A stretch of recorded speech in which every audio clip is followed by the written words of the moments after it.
Pai do Senhor Jesus, meus irmãos, quanto tempo que eu não venho nesse lugar, hein, meus irmãos? Vocês não vão se lembrar daqui não, aqui foi o começo. No começo do canal eu filmava muito pouco. Tem filmagem nesse lugar aqui.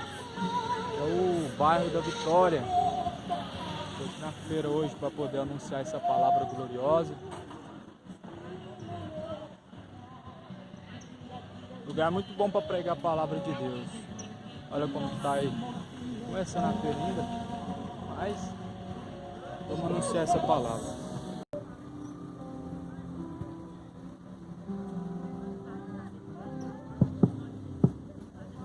Som. Amém. Uma boa tarde a todos os esperantes, todos os ouvintes, pois nesse momento estou prestes a pregar a palavra do nosso Senhor Jesus Cristo. Eu não venho anunciar uma religião, nem tampouco te dar o nome de uma placa de igreja, nada disso. É o Evangelho do Reino que tem que ser pregado.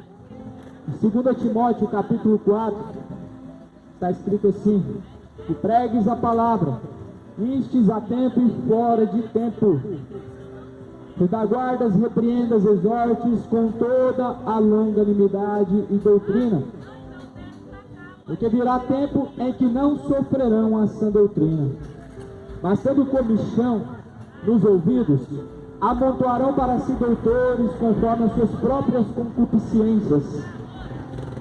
Amontoarão para si doutores conforme os desejos dos seus corações. Nós estamos vivendo esses dias.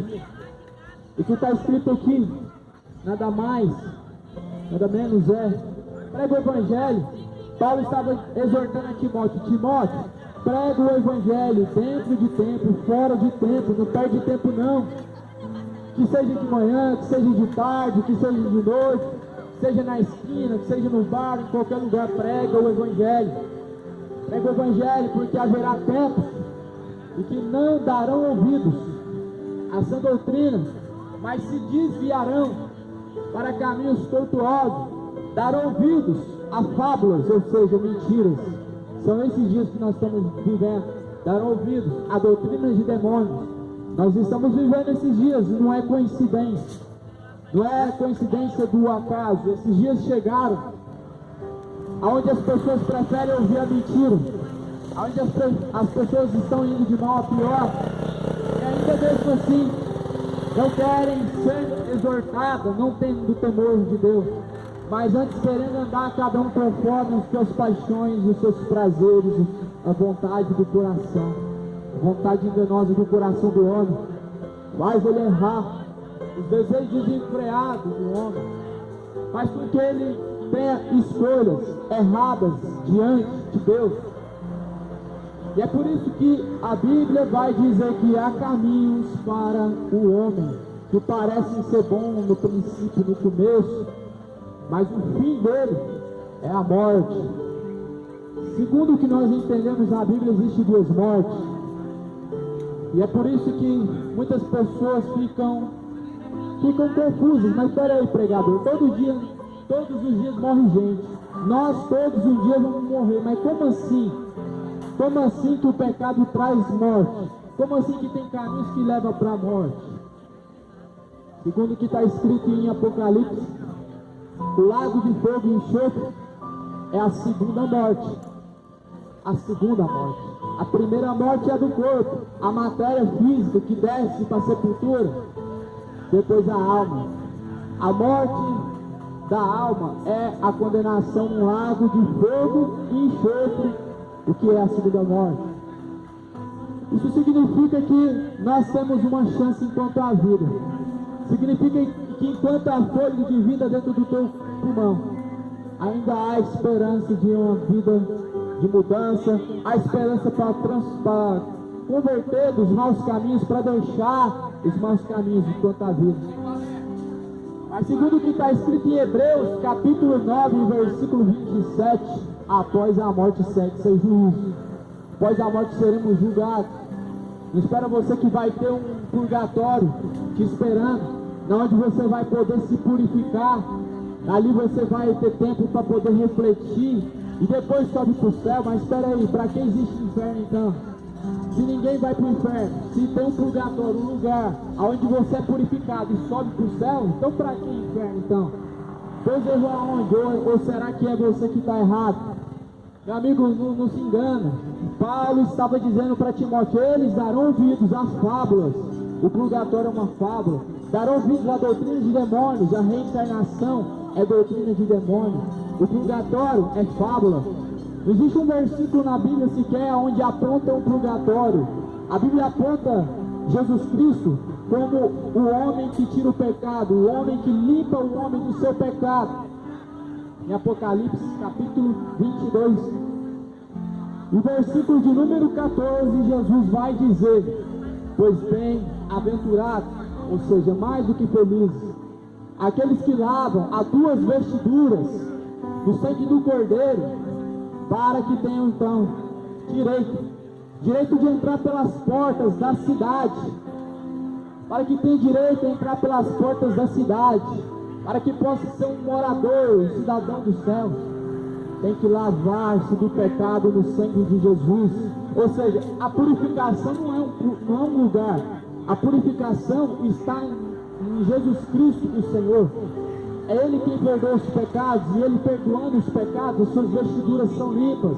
As vestiduras que Jesus está dizendo, as vestes, seria a nossa conduta diante de Deus. O pecado, ele mancha o homem. O pecado, ele faz com que diante de Deus nós sejamos vistos como sujos, manchados pelo sangue de Cristo. Ou seja, Jesus quer te purificar. Jesus, ele quer que você venha buscar o conhecimento pleno da verdade. Meus amados, é tempo de se arrepender. Se arrependa enquanto há tempo. Arrependa-se enquanto há tempo. Há uma única chance, e essa chance é agora. É enquanto você está vivo. Amanhã pertence a Deus. Amanhã, o dia de amanhã, não está sobre o nosso domínio, não está sobre o nosso controle. O que te garante que você vai viver esse ano por completo? O que te garante que você vai passar uma virada de ano, assim como se passou esse ano passado? Quem te garante que essa noite você vai chegar na sua casa e vai deitar no seu travesseiro? Quem te garante que após a noite de farra, você vai voltar para sua casa e vai olhar para os olhos da sua mãe? Quem te garante que hoje você vai olhar para o sorriso do teu filho? Quem te garante isso? É só Jesus. Somente Jesus pode guardar o homem. Aí que está o problema. Aí que está o problema. Não porque só Jesus pode guardar o homem. O problema está porque as pessoas só querem Deus para ter proteção. As pessoas só querem saber de Deus para poder obter e usufruir daquilo que Deus pode dar. Você já parou para pensar que Deus, ele não está na terra para servir o homem? Ele não está na terra para poder te agradar, fazer aquilo que você quer. Ele está na terra ainda. Jesus ainda, ele vive dentro de nós pela sua misericórdia. O Espírito Santo ainda está na terra.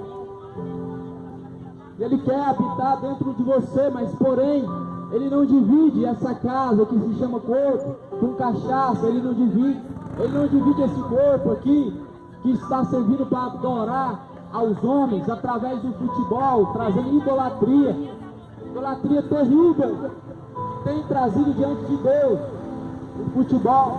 Deus não divide sua glória com o homem. Deus não divide sua glória com o futebol, não divide sua glória com ninguém. Está escrito: nem com as imagens de escultura, nem com as imagens de escultura Deus vai dividir a sua glória. Então, meu amado, Jesus, ele quer um conserto urgente com esta geração que só quer saber de Deus para ter proteção. A Bíblia na mão, e ainda assim errando tanto assim, com conhecimento na palma das mãos. A Bíblia Sagrada foi deixada para o nosso conhecimento, e ainda assim errando tanto assim, ainda assim não conhecendo a Deus. Foi o que Jesus falou: errais por não conhecerem as Escrituras e nem tampouco o poder de Deus. Jesus, ele estava dizendo isso de forma aberta. Estão errando por falta de conhecimento, estão sendo enganados por falta de conhecimento. Falsos profetas só enganam aquele que não conhece a palavra. Falsos pastores, falsos mestres, falsos líderes só podem enganar quem não tem o conhecimento da verdade, a palavra de Deus. E era isso que Jesus estava falando. O profeta Isaías falou a mesma coisa: errais. Na verdade, Isaías falou assim: o meu povo, na verdade, está sendo destruído porque lhes faltou o conhecimento. O povo estava perecendo nos tempos de Isaías. Isaías estava vendo o seu povo morrendo na guerra, porque estavam desagradando a Deus de tal forma. Não é diferente do que nós estamos vendo hoje. Isaías falou do capítulo 24 de Isaías: Deus está esvaziando a terra. Na verdade, os moradores da terra, eles estão desobedecendo a Deus. Isaías estava falando: aquilo que Deus mandou fazer, eles não fazem. Aquilo que Deus mandou não fazer, isso eles fazem, ou seja, fazem tudo ao contrário. Isso se chama rebeldia.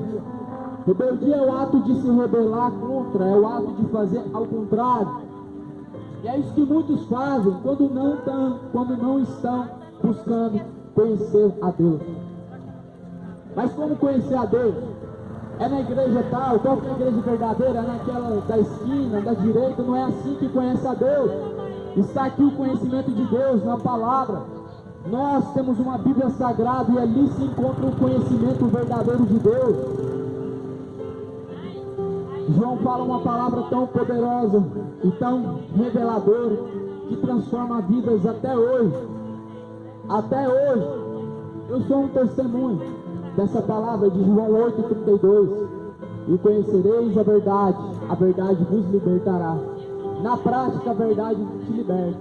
Só ouvindo, ela não te liberta. A palavra é a verdade. Jesus Cristo é a verdade. Na prática, ela te liberta.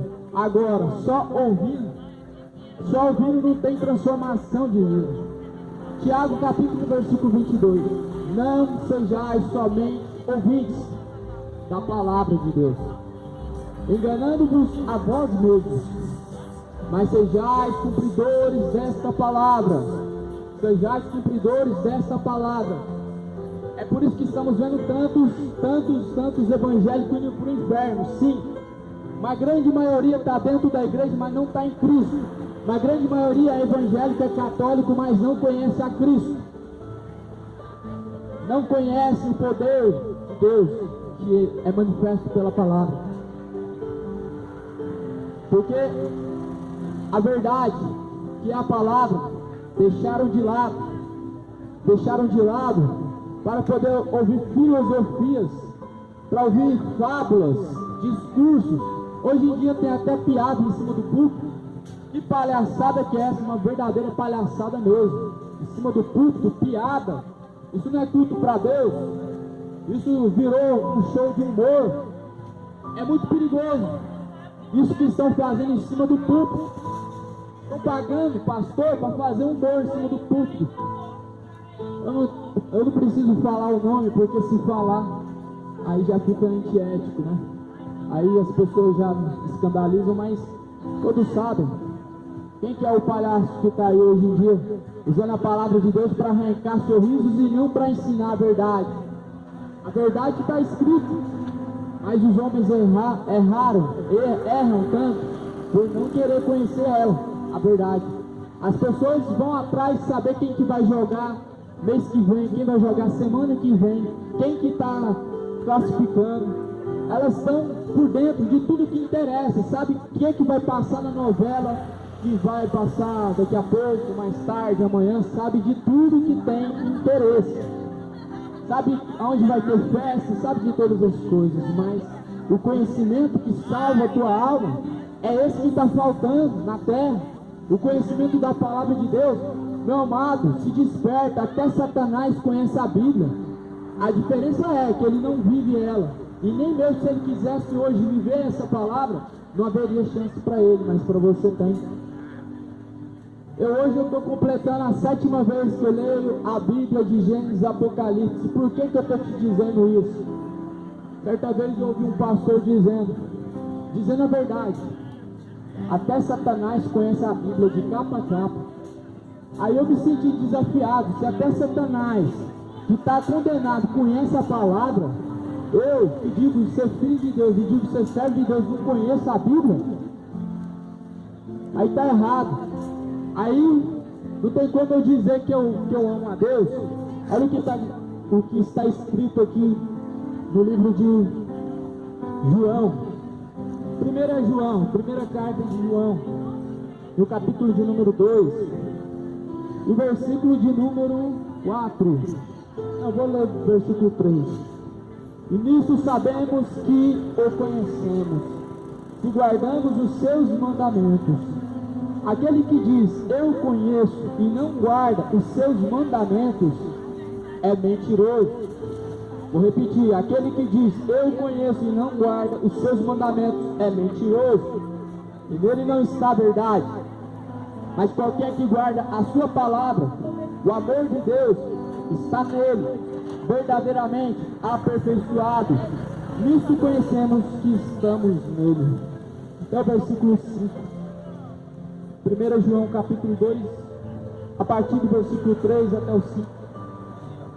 Então João, ele estava dizendo a verdade, ele estava dizendo, nisso conhecemos quem tem o amor de Deus. Quem tem o amor de Deus? Aquele que diz, eu conheço a Deus, mas não guarda as palavras de Deus, não as pratica, até agora está sem conhecer a Deus, até agora está errando, porque ainda está em caminhos de trevas. A trevas, ela é tanto espiritual como física. O mundo físico, ele manifesta também as trevas. As trevas é conhecido como obras más, como obras terríveis. A mentira é uma delas, a prostituição é uma delas, a traição, que é a prostituição também, é uma dessas obras de trevas. Os homicídios também é uma obra de trevas. A bebedice, embriaguez também é uma obra de trevas. A idolatria também é uma obra de trevas. Ou seja, trevas, tudo aquilo que não traz fruto para Deus, tudo aquilo que é oposto, ao contrário. Ou seja, nós temos que conhecer a palavra. E Salmos vai dizer, luz para os meus caminhos e lâmpada para os meus pés é a tua palavra. A palavra de Deus é luz para os nossos caminhos. Quem conhece a palavra e vivendo ela, não anda em trevas não, caminha na luz, caminha com Cristo, pois Cristo, ele manifesta a sua luz, aonde nós devemos caminhar. Logo nós sabemos que tais coisas são erradas, e nós sabemos que aquilo é mal, e não andamos em trevas, porque a luz, ela condena as trevas. Assim está escrito em Efésios capítulo 5, versículo 11. Vamos ver aqui na Bíblia Sagrada, Efésios, no livro de Efésios, capítulo 5, e versículo de número 11. Bom, fica meio difícil de achar, mas eu vou dizer para você. E não vos comuniqueis com as obras infrutuosas das trevas, mas antes condenai-as. Ou seja, não concorda com as obras das trevas, mas antes condena elas, rejeita elas. Porque as trevas, elas só ficam escondidas. Elas só ficam escondidas. As pessoas só acham que não tem nada a ver tal coisa, até que venha a luz e aponta, mostrando, ali está o erro, ali está o caminho errado, ali está as obras das trevas. É um exemplo. A palavra de Deus é a luz. E a pessoa só vai achar que não tem nada a ver fazer isso. Não tem nada a ver fazer aquilo lá, só um pouquinho, não tem nada a ver. Deus não condena isso. Então, as pessoas andam errantes porque ainda não conheceram a luz. E a luz, ela é manifesta através da palavra. É como se tivesse aqui, por exemplo, algo perdido no escuro. Você pega a lanterna, o exemplo que é a palavra, e aponta em direção a tal coisa, aquela coisa vai ser revelada onde ela está. Você vai saber que o erro está no álcool. Você vai saber que o erro está na prostituição, está na mentira. E vai parar de dizer que não tem nada a ver mentir um pouquinho, beber um pouquinho não tem nada a ver. Você vai parar de dizer isso, porque a palavra está apontando, dizendo: ali está as trevas, ali está o erro, ali está o caminho que conduz para o inferno. Através da palavra nós conhecemos isso. Então você compreende o quão importante é nós lermos a palavra, nós conhecemos a palavra. Meu amado, eu te influencio você pegar sua Bíblia na sua casa. Escuta o que eu vou te falar. Faz um compromisso com Deus. Aproveita que começou o ano e leia a Bíblia. Eu vou passar uma dica para você ler a Bíblia todinha. Uma dica boa. Você começa de Gênesis. Você vai ler 5 capítulos por dia. Você lê 2 capítulos de manhã ou à tarde, tanto faz. Lê 5 capítulos do Velho Testamento e 2 capítulos da Nova Aliança, do Novo Testamento. Você faz isso todos os dias. 6 meses você leu a Bíblia de Gênesis e Apocalipse. No ano inteiro, de janeiro até dezembro, você leu a Bíblia 2 vezes. Se você usar essa estratégia de ler 5 capítulos do Antigo Testamento e 2 capítulos do Novo Testamento. Nós temos que conhecer a palavra. Por que eu estou te dizendo isso? Porque nós estamos vivendo a última geração. Vou repetir, porque nós estamos vivendo os dias finais, a última geração. Eu não estou dizendo que nós estamos vivendo o fim, porque se eu falar que é o fim, eu seria herege, mas estamos vivendo o começo do fim. O princípio do fim, nós estamos vendo isso claramente. Nós estamos vendo o começo de uma nova era. Uma era essa aonde cada dia tende as coisas a piorar cada vez mais. As coisas tendem a piorar cada vez mais, porque a era que nós estamos vivendo já é a era em que o anticristo já está preparado para tomar o seu trono, e o cenário já está preparado, já está tudo voltado. As pessoas já estão sendo ensaiadas para esse reinado do anticristo. A máscara é uma das preparações para o reinado do anticristo. A vacina também é uma preparação para o reinado do anticristo. Ou seja, nós já estamos sendo preparados para o fim. Nós já estamos começando a viver o princípio do fim. E o que é? E qual é o perigo de tudo isso? O perigo é que nós temos uma única chance, onde Jesus virá e vai recolher aqueles que fazem a vontade de Deus. E como que está a sua vida? Como que está você que me ouve agora diante de Deus? Eu não estou perguntando se você tem uma religião, porque a religião não traz sobre nós a segurança da salvação, não. A segurança da salvação está em Jesus Cristo. A segurança de nós alcançarmos a salvação, ela está em Cristo. E para que Jesus venha nos salvar, nós temos que estar alicerçados na palavra de Deus. Ou seja, nós temos que viver um compromisso com Deus. Nós temos que ter compromisso com Deus. Então, como que está a sua vida? Se Jesus vem agora, você fica ou você vai com Ele? Essa é uma pergunta bem simples, mas essa pergunta é objetiva, para que você examine a si mesmo. Assim Paulo falou na sua carta aos Coríntios, capítulo 3. Examine-se, pois, o homem a si mesmo. Então se examina aí agora. Se Jesus vem agora, você vai ou você fica? Ah, mas no teu nome eu fiz maravilha, Senhor. Eu ia para o culto, eu ajudava os pobres, eu dava dízimo, eu ia para a missa, eu tinha uma imagem de Jesus, de Maria, eu rezava 10 vezes por dia, 100 vezes. Afastai-vos de mim, vós que praticais a iniquidade, porque eu não vos conheço. Mas como assim, Senhor? Eu fazia tantas coisas. Afastai-vos de mim, porque vocês praticam iniquidade, eu não vos conheço. Sabe o que é iniquidade? É o pecado oculto, é o pecado que as pessoas escondem, é o pecado que as pessoas estão estimando ele como um animal. Exemplo: ah, não tem nada a ver tomar uma cervejinha, não. Você está ocultando o pecado, você está escondendo ele. Isso é iniquidade. Iniquidade É um pecado que a pessoa não se arrepende, não age de maneira alguma, mas antes permanece escondendo ele. Permanece escondendo ele como se não tivesse nenhum mal. Mas a palavra é quem revela esse mal, essas trevas que está escondida e ocultada.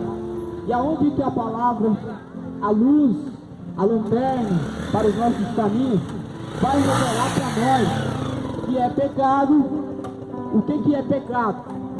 Aonde que a palavra de Deus vai revelar para nós o que é pecado e o que leva para o inferno?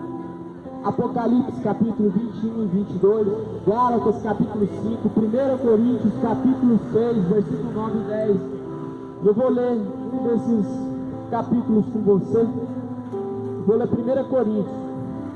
Eu vou ler 1 Coríntios capítulo 6, de versículo 9 até o 10. Quem tem ouvidos, ouça o que diz o Espírito de Deus. Jesus virá muito em breve. Nós temos que consertar nossa vida. Os dias sobre essa terra estão a cada dia piorando e tende a piorar mais. Está escrito assim, tanto na Bíblia Católica e essa Bíblia, a Bíblia Sagrada, está escrito a mesma palavra, a mesma coisa. Eu tenho uma Bíblia Católica também, faço a leitura, não tem diferença. Está escrito assim, ó: não sabeis que os injustos não hão de herdar o reino de Deus? Não erreis, nem os devassos, nem os idólatras, nem os adúlteros, nem os efeminados, nem os sodomitas, nem os ladrões, nem os avarentos, nem os bêbados, nem os maldizentes, nem os roubadores herdarão o reino de Deus. Isso é o que alguns têm sido. Versículo 11, até o versículo 11. Então Paulo, quando estava citando isso, ele não estava assim condenando, apontando o dedo, dizendo você vai para o inferno, não, isso aqui é um alerta. Isso aqui é um alerta de Deus para quem pratica essas coisas. Para quem pratica essas coisas. Será que você pratica alguma dessas coisas? A Bíblia está falando os bêbados, os mentirosos, os sodomitas, efeminados. O que é sodomitas e efeminados? O povo de Sodoma, eles eram imorais. Era homem tendo relações com homem, mulher tendo relações com mulher. Era imoralidades. Até mesmo, a Bíblia diz do pequeno ao mais velho, ou seja, era imoral. Até com as crianças eles cometiam perversões. Efeminado, um homem que se produz de uma forma, uma figura feminina. A Bíblia está falando de forma bem clara que dessa forma não tem como herdar o reino dos céus. Tem que consertar, tem que arrepender, tem que nascer uma nova criatura. Só tem como nascer uma nova criatura através do arrependimento, quando nós conhecemos a verdade. Se nós não conhecemos a verdade, não tem como haver uma mudança. Mas a partir do momento que você ouviu a verdade, conheceu ela, aí você tem que se arrepender. Aí você precisa